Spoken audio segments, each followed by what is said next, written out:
Hello aspirants, स्वागत है आप सभी का स्पीडर शॉर्ट एंड क्लासेज के इस यूट्यूब प्लेटफॉर्म में। दोस्तों, आज की डिक्टेशन लगभग 85 शब्द प्रति मिनट की गति से 6 मिनट की होगी, जो कि शिक्षा से संबंधित एक निबंध पर आधारित है। दोस्तों, ये आज की डिक्टेशन से संबंधित कुछ आउटलाइंस हैं जो कि ऋषि प्रणाली पर आधारित शब्द चिन्हों और आंकड़ों का प्रयोग कर बनाई गई हैं। आप कुछ देर इनकी प्रैक्टिस करने के बाद रेडी हो जाइए 5 सेकंड में डिक्टेशन लिखने के लिए।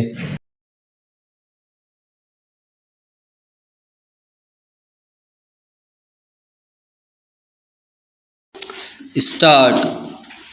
आजकल सरकारी प्रोत्साहन के कारण अर्थव्यवस्था के सभी घटकों में निजी क्षेत्र का वर्चस्व बढ़ रहा है। ऐसे में शिक्षा का क्षेत्र निजीकरण से प्रभावित हुए बिना कैसे रह सकता है। शिक्षा के निजीकरण का अर्थ है शिक्षा के क्षेत्र में सरकार के अतिरिक्त गैर सरकारी भागीदारी। वैसे तो ब्रिटिश काल से ये निजी संस्थाएं शिक्षण कार्य में संलग्न थीं, लेकिन स्वतंत्र भारत में उनकी भागीदारी में बहुत वृद्धि हुई है। प्रारंभ में भारतीय संविधान में शिक्षा विषय को राज्य सूची के अंतर्गत शामिल किया गया था, लेकिन बाद में केंद्र सरकार ने यह अनुभव किया कि चूंकि शिक्षा प्रत्यक्ष रूप से राष्ट्र के निर्माण में महत्वपूर्ण भूमिका निभाती है, इसलिए यह केंद्र सरकार के लिए एक महत्व का विषय है। अतः शिक्षा के क्षेत्र में एक रूपता लाने, विस्तार करने एवं इसमें केंद्र सरकार की भागीदारी सुनिश्चित करने के लिए वर्ष 1976 में इसे संविधान के 42वें संशोधन द्वारा समवर्ती सूची में शामिल किया गया। स्वतंत्रता के पश्चात जहां एक और हमारे पास संसाधनों का अभाव था, वहीं दूसरी ओर जनसंख्या में भी तीव्र गति से वृद्धि हुई। अतः एक बड़ी आबादी के लिए शिक्षा की समुचित व्यवस्था करना सरकार के बस की बात नहीं थी। इसलिए भारत में शिक्षा में निजी क्षेत्र को बिना किसी अवरोध के प्रोत्साहन दिया गया।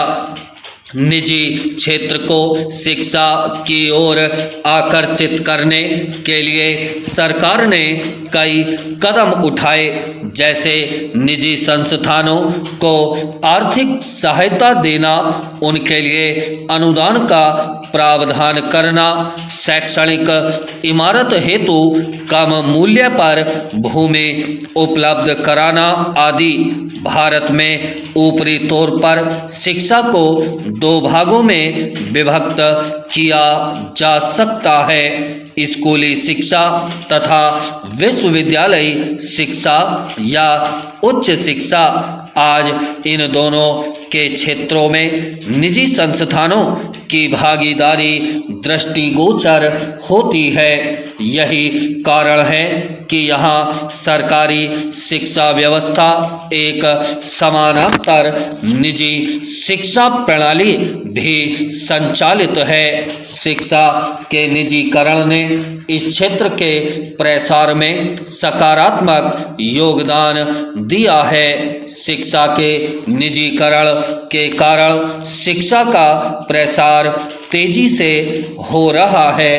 जिन लोगों को प्रतियोगी परीक्षाओं में असफल रहने के कारण किसी व्यावसायिक या अन्य पाठ्यक्रम में प्रवेश नहीं मिल पाता, वे अधिक धन खर्च करके मनोवांछित शिक्षा प्राप्त कर सकते हैं। इस तरह शिक्षा के निजीकरण के कारण देश का धन सकारात्मक कार्यों में लग रहा है।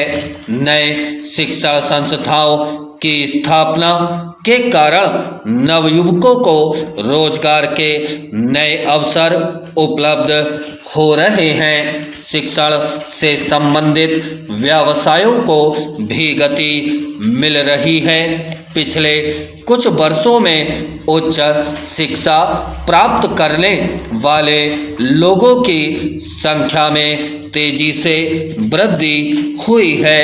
इतनी अधिक संख्या में प्रतिवर्ष सरकारी नौकरियों का सृजन कर पाना संभव नहीं।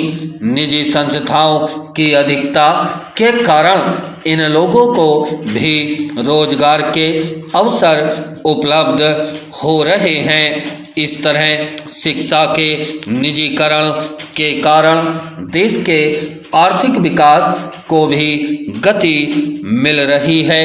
ब्राह्म चेंज परंपरागत रूप से मनुष्य को प्राप्त होने वाले ज्ञान और संस्कारों को शिक्षा कहते हैं। साथ ही इसे अगली पीढ़ी को हस्तांतरित करना भी शिक्षा प्रदान करने की प्रक्रिया होती है। अर्थात शिक्षा कर्म के साथ क्रिया भी होती है।